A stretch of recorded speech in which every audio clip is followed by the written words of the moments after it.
दोस्तों, अगर आपने हमारा चैनल सब्सक्राइब नहीं किया है, तो ऐसी वीडियो के लिए चैनल सब्सक्राइब कर लीजिए। ये कहानी है उत्तर प्रदेश के मेरठ के रहने वाले सौरभ की। दोनों ब्रह्मपुरी क्षेत्र स्थित विवेकानंद स्कूल में 8वीं क्लास तक साथ पढ़े थे। 8वीं के बाद दोनों अलग-अलग स्कूलों में पढ़ाई करने के लिए चले गए। इसके बाद इनकी कोई मुलाकात नहीं हुई।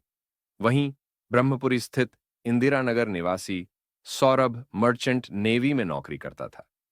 उसके घर के पास मुस्कान के नाना अनिल रस्तोगी रहते थे, जो ज्योतिषी थे। अक्सर ब्रह्मपुरी के गौरीपुरा मोहल्ले से मुस्कान नाना के घर आती थी। सौरभ का भी अनिल रस्तोगी के घर आना जाना था। 2016 में दोनों की मुलाकात हुई और प्रेम हो गया। सौरभ और मुस्कान शादी करना चाहते थे, लेकिन दोनों के परिवार के लोग शादी करने के लिए राजी नहीं थे। हालांकि बाद में दोनों के परिजन मान गए। 2016 में उन्होंने शादी कर ली। शादी के बाद सौरभ ने मर्चेंट नेवी की नौकरी छोड़ी और परतापुर में प्लाईवुड फैक्ट्री में काम करने लगा। 2019 में बेटी पीहू का जन्म हुआ। इसके कुछ दिन बाद सौरभ लंदन चला गया और वहां दोस्त के साथ बेकरी में नौकरी करने लगा। मुस्कान फोन पर सौरभ से बातचीत करती थी, वीडियो कॉल पर बेटी से बात कराया करती थी। इसके बाद मुस्कान की जिंदगी में फिर से साहिल की एंट्री हुई। साथ पढ़ने वाले साथियों ने एक व्हाट्सएप ग्रुप बनाया था। इसके माध्यम से मुस्कान की बातचीत साहिल से हुई। दोनों के बीच पर्सनल चैट होने लगी। शॉप्रिक्स मॉल में इनकी मुलाकात हुई। इसके बाद बातचीत और मिलना जुलना जारी रहा। दोनों कई बार आर्शिकेश और मसूरी भी घूमने गए। मकान मालिक ने साहिल और मुस्कान को आपत्तिजनक हालत में पकड़ लिया था और इसकी शिकायत फोन पर सौरभ से की थी। इस पर सौरभ ने मुस्कान को खरी खोटी सुनाई थी और कसम दिलाई थी कि वह अब साहिल से नहीं मिलेगी। लेकिन वह फिर भी साहिल से मिलती रही। जब सौरभ को यह पता चला, तो उसने अपने परिवार से बातचीत की। उसने 2021 में तलाक के कागज भी तैयार करा लिए। हालांकि बाद में दोनों के बीच सहमति बनी कि तलाक नहीं लेंगे और बेटी के जीवन को देखते हुए साथ साथ रहेंगे। इसके बावजूद मुस्कान ने साहिल से मिलना नहीं छोड़ा। जब सौरभ यहां आता था, तो वह साहिल से नहीं मिलती थी, लेकिन उसके जाते ही फिर मिलने लगती थी। इस बार साहिल 2 साल बाद लंदन से मेरठ आया था। सौरभ शराब पीने का आदी था। हालांकि शुरू में मुस्कान शराब पीने से सौरभ को रोकती थी, लेकिन बाद में वह भी सौरभ के साथ शराब पीने लगी थी। जब सौरभ लंदन चला गया तो मुस्कान साहिल के साथ शराब पीती थी। 6 साल की पीहू एलकेजी में पढ़ती है। 3 मार्च को पीहू के पेपर खत्म हुए थे। पीहू के पेपर पूरे होने के बाद वह उसे मायके में छोड़कर आ गई थी। इसके बाद सौरभ की हत्या की।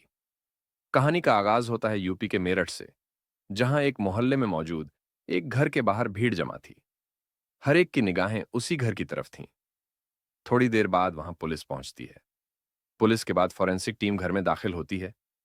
घर के अंदर से और तो कुछ नहीं, नीले रंग के प्लास्टिक का एक ड्रम बाहर निकाला जाता है। अमूमन इस तरह का ड्रम लोग घर में पानी जमा करने के खरीदते हैं।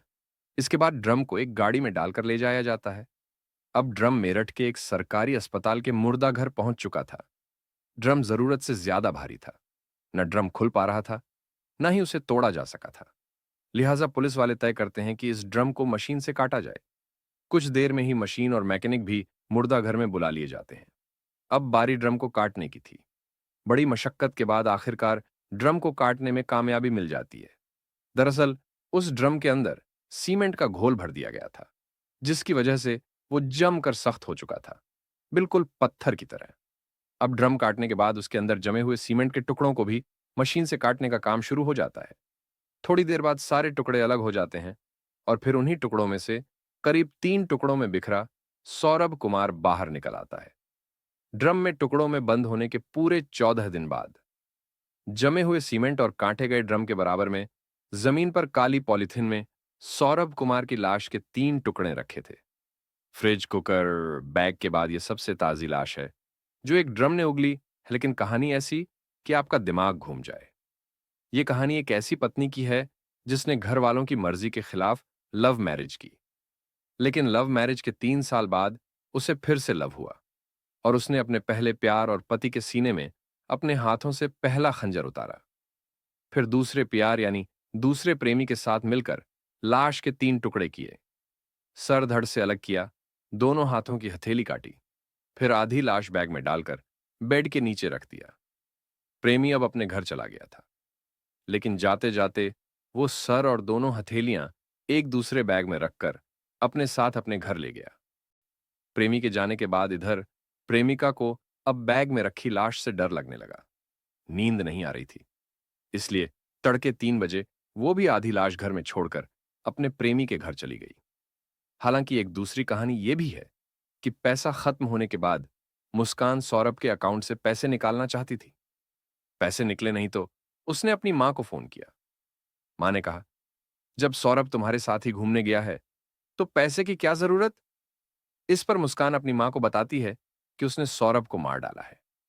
तब उसकी मां पहली बार पुलिस को यह सच्चाई बताती है। इसी के बाद 18 मार्च को पुलिस मुस्कान के इस घर में पहुंचती है और फिर नीले रंग के इस ड्रम से सौरभ की सच्चाई बाहर आती है। यह तो थी कत्ल की कहानी, पर कत्ल की इस कहानी से कहीं ज्यादा सनसनीखेज है कत्ल की प्लानिंग और मुस्कान साहिल के इश्क की दास्तान। तो पहले इश्क की कहानी। मुस्कान की बेटी प्ले स्कूल में पढ़ती थी। बेटी को स्कूल लाने ले जाने के दौरान ही मुस्कान की मुलाकात साहिल से हुई थी। सौरभ चूंकि ज्यादातर बाहर रहता था और मुस्कान अकेली, तो जल्दी ही दोस्ती प्यार में बदल गई। घर में कोई था नहीं तो दोनों जब तब घर में ही मिल लेते थे। साहिल शुक्ला अंधविश्वासी था। उसकी मां नहीं थी, मगर उसने अपनी मां के नाम पर स्नैपचैट पर एक अकाउंट खोल रखा था। उसे लगता था कि उसकी मुर्दा मां उससे बात करती है। यह बात मुस्कान को भी पता थी। मुस्कान ने अपने भाई के मोबाइल नंबर पर एक अकाउंट खोला। उसी नंबर के जरिए वो साहिल को उसकी मां बनकर मैसेज करती थी कि मुस्कान अच्छी लड़की है, तू उसके साथ खुश रहेगा। इस वजह से साहिल मुस्कान से और ज्यादा प्यार करने लगा था। शायद मां वाली बात और अंधविश्वास का ही असर था कि अब वो मुस्कान से शादी करना चाहता था और इसके लिए वो सौरभ को रास्ते से हटाना चाहता था।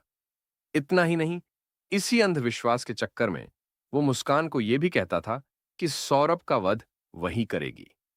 मुस्कान भी अब सौरभ से पीछा छुड़ाना चाहती थी।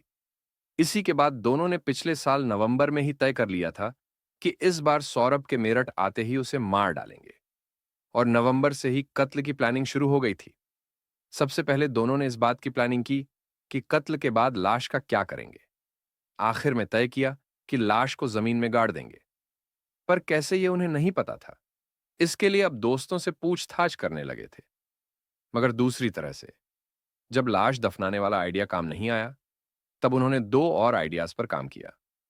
पहला, लाश के टुकड़े कर बैग में रखकर कहीं फेंक आएंगे, या फिर उसे ड्रम में डालकर सीमेंट के घोल से उसे बंद कर देंगे। ड्रम वाला आइडिया साहिल का था। 25 फरवरी को मुस्कान का जन्मदिन आता है, लिहाजा सौरभ ने 24 फरवरी को लंदन से मेरठ लौटने का प्लान बनाया। यह बात मुस्कान ने साहिल को बताई। इसी के बाद तय हुआ कि ठीक बर्थडे वाले दिन ही सौरभ का कत्ल होगा। प्लानिंग यह थी कि शराब में बेहोशी की दवा मिलाकर उसे पिला देंगे, फिर मार डालेंगे। मगर उस रात सौरभ ने शराब पी ही नहीं। 25 फरवरी वाला आइडिया यानी पहली कोशिश नाकाम रही। अब मौत की दूसरी तारीख 3 मार्च तय की गई, क्योंकि उस दिन मुस्कान और सौरभ की बेटी का एग्जाम खत्म होना था और फिर बेटी को, मुस्कान को, अपनी मां के घर भेजना था। प्लान के तहत मुस्कान पहले से ही दुकान से 800 रुपए में 2 चाकू खरीद कर लाई थी। दुकानदार को शक ना हो, इसलिए कहा कि मुर्गा काटने के लिए चाकू चाहिए। फिर 3 मार्च की रात आई।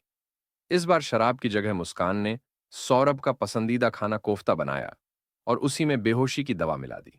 जब सौरभ बेहोश हो गया, तब देर रात मुस्कान ने साहिल को घर बुलाया और फिर सौरभ के सीने पर पहला वार मुस्कान ने ही किया, क्योंकि सौरभ अंधविश्वासी था और चाहता था कि सौरभ का वध मुस्कान करे। यह साहिल का अंधविश्वास ही था कि उसने कत्ल के बाद सौरभ की दोनों हथेलियां काटी थीं और फिर उसका सिर और हथेलियां अपने साथ बैग में रखकर घर ले गया था। दोनों ने यह भी पहले से तय कर लिया था कि कत्ल के बाद वो शिमला चले जाएंगे और सबको यही लगेगा मुस्कान और सौरभ साथ घूमने गए हैं। कत्ल के बाद सौरभ का फोन भी मुस्कान के पास था।